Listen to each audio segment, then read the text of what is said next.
Tapat lang po ng Arroceros Forest Park itong Metropolitan Theater. So kung makikita ninyo, kung tayo galing nakaraan, yan, sa loob niyan, then tumuwid lang tayo dito sa kabila. So tingnan natin. Coffee.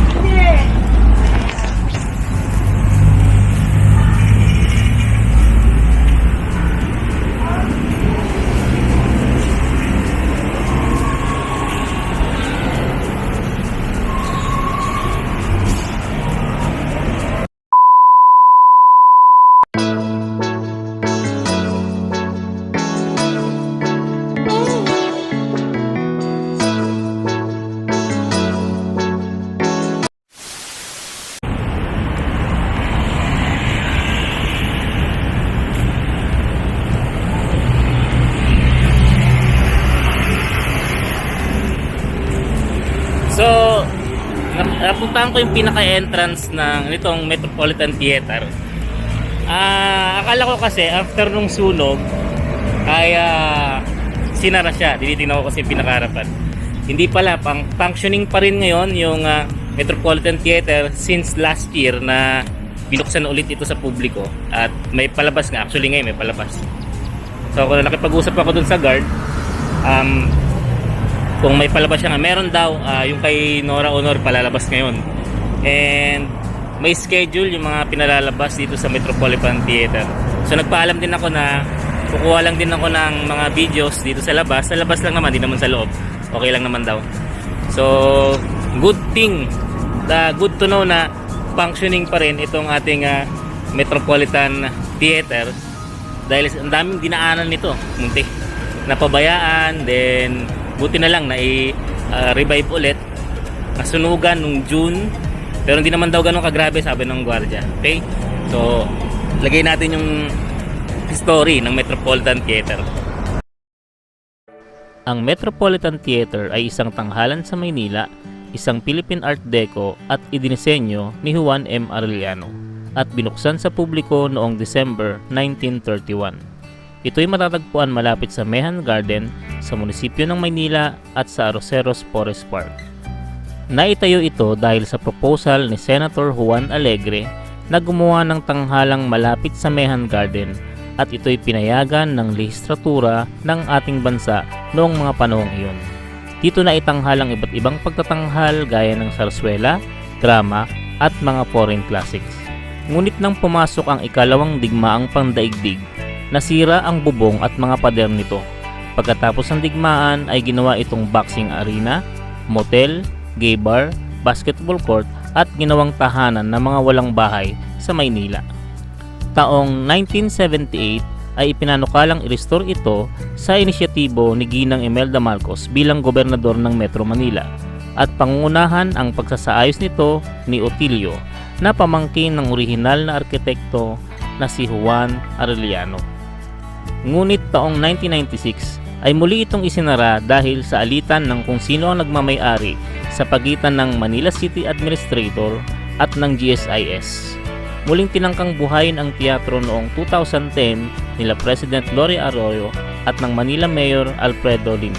Ngunit hindi ito nangyari.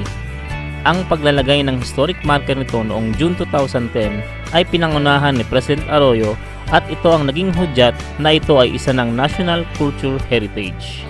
Noong 2011, ginamit ang teatro sa concert ng bandang Wolfgang, ngunit pagdating ng 2012 ay isinara ang teatro dahil sa pagkabulok ng loob nito. May 2015, naglabas ng budget ang DBM upang bilhin ang gusali sa GSIS at noong June 2015, nailipat na ang pag-aari ng gusali sa National Commission for Culture and Arts at pinasinimulan na ring gawin ang pagsasaayos nito. Nagkaroon ng soft opening ang teatro noong 2021 at naging fully open ito noong December 2021, kasabay ng paggunita nito ng ika-90 taon ng inaugurasyon ng Metropolitan Theater. Nito lamang June 2022 ay nagkaroon dito ng sunog sa Burgos Wing, ngunit nagkaroon lamang ng minimal damage at sa kasalukuyan ay bukas ang teatro na nagpapalabas ng iba't ibang uri ng pagtatanghal.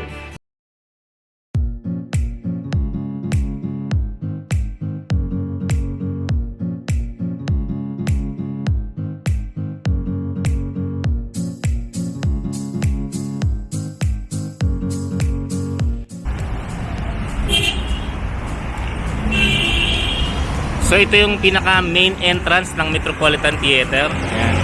Ito yung mga decoration niya. So i-check ko sa internet kung anong mga tawag sa decoration. Hindi kasi ako talaga sa architecture. Ayan. Hindi ko lang kukunin yung pinakaharap kasi nga may mga tao, may palabas ngayon. Alauna, 1:30 ako papasok daw dun sa palabas ni Nora Honor. Halong daanan lang din to ng Maynila. So ito yung daanan. Ito yung papunta ng Quezon Bridge na kinukuha na natin kanina. Nandun tayo sa Aroseros Forest Park. Tapos I think yun yung papuntang Binondo. Ayan.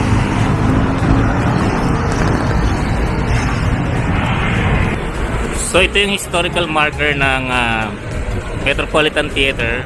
Pangalan talaga sa kanya is Manila Metropolitan Theater.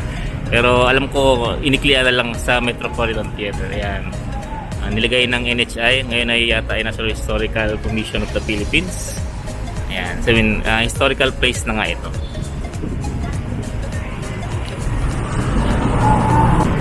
Tingnan nyo yung ano niya, design. Ganda.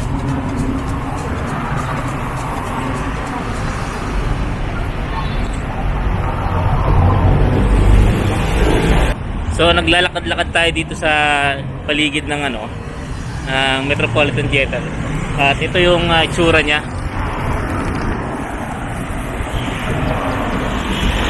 Yan.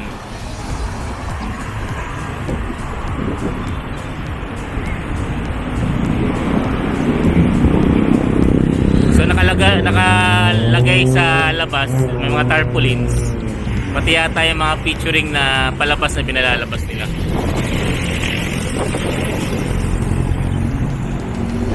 So functioning na nga daw itong Metropolitan Theater since last year. Di naman pala nasinala. Nung nagkasunog man maliit lang. At nagpapalabas na sila. So kung ikaw mahilig ka sa mga palabas, iba't ibang klase yata ng palabas yung pinapalabas nila dito, pwede kang dumalaw dito sa Metropolitan Theater. Matatangkilik mo na yung OPM ang tawag dito, mga OPM na palabas, but OPM music pala yun, mga Pilipino na palabas, rather anong OPM. At makakapunta ka pa sa isang historical place dito sa Maynila kasi yung Manila Metropolitan Theater ano na to, historical place na ito.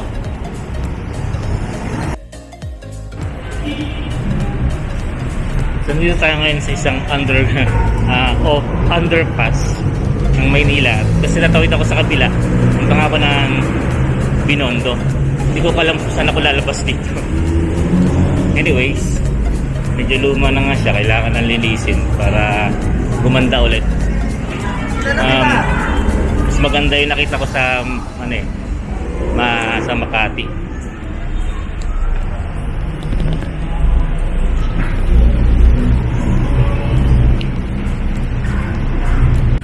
Natsyempohan ko yung exit papunta. Ano to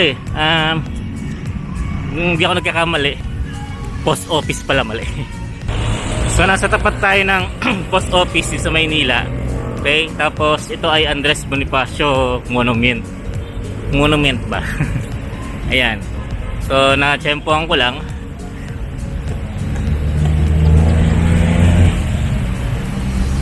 Ayan. So ito yung marker, and then may fountain sa tapat ng post office. Hindi ko nakabisado yung mapa ng Maynila. Ang aim ko lang dito kaya tumawid ako dito is para mapicturean yung facade ng Metropolitan Theater kasi dun sa mismong harap niya kanina hirap akong kunan. And eksakto rin na dito rin yung way para mapuntahan natin yung Binondo. Sige, doon natin. So ito yung pinakaharapan ng Metropolitan Theater. So, tumawid nga tayo sa kabila para mas makita natin. Yan. So daling tayo dun kanina. And then tumawid tayo dito para mas makita itong facade. Okay, so functional na nga yung Metropolitan Theater as per the guard.